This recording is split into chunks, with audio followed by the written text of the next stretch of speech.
I was completely staggered by the response globally to our interview several weeks ago. Were you taken aback by the scale of it? Yes, of course, but I understand why.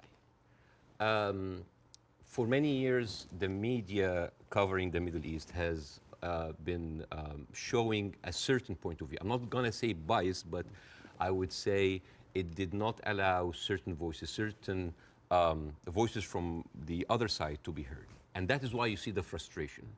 Whenever you speak to people in the Middle East, they tell you the same thing.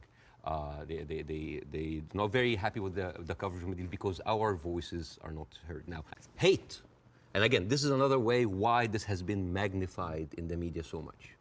What does the Western audience see?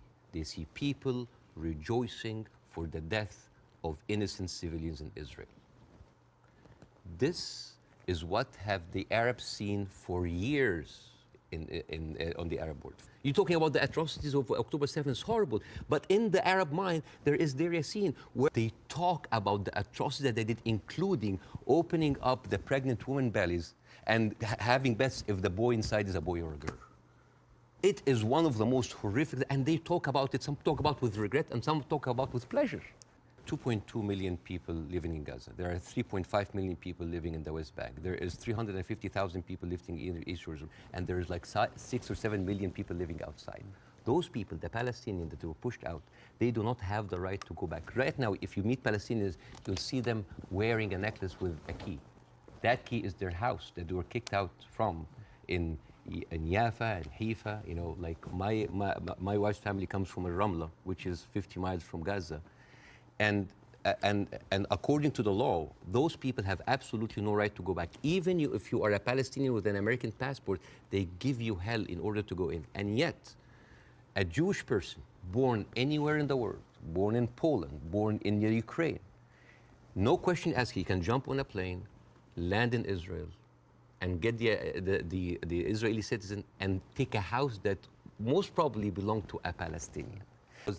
In the mind of the Western audience, they always thought of the Palestinian resistance or the Palestinian side as like Islamic, as militant.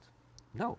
As a matter of fact, some of the early suicide bombers were female Christian Palestinians because they, like the RIA, you know, they were fighting for a land. The whole idea of Islamization of the whole cause came very later. As a matter of fact, you will find this very interesting because when I saw this, I did not believe it. This, you know, the Fatah movement, which is the PLO, the Fatah. This was their slogan.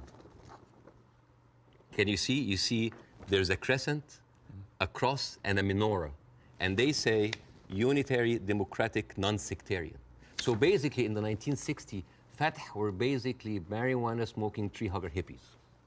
And yet that didn't work, right?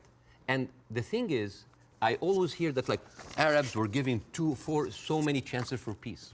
That is not true. As a matter of fact, all along history, Israel didn't give an inch of land by peace. Other people said, well, okay, if you feel that strongly, why aren't you taking in any Palestinians? Why is Egypt not taking Palestinians? Why does that is exactly what Israel wants. And that is exactly what actually starts Third War III. This is the war solution. These are Palestinians, these are their lands. And then suddenly take them. Why? So they've been basically kicked around from their homes. And now another country should take them? The whole idea, why does Jordan take them? Why does Egypt take them? The same question. Europe has 44 countries. Why don't they take Israel? America has 50 states. Why don't they give them Florida? I mean, we seem to complain about Florida the whole time. Why don't they just like give Israel? The whole idea was like, oh, you're Arabs, you're all the same. No, no, no. And this guy, this Rami is being approached by like, oh, join Hamas, join us, let's go kill Israel. No, no, no, no, I don't want to kill. I'm going to live in Gaza. It's a life.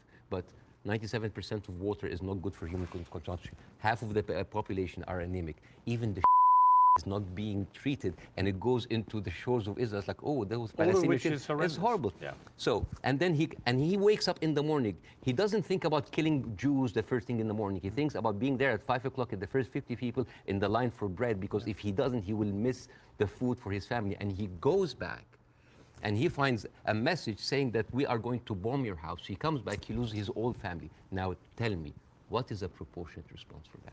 I don't know. If you are Israel, what do you do, Charles? You know what I would do? I would give the Palestinians what they deserve. There's a deep sentiment in the Middle East, in Arabs, that the West do not look at us as equals. Well,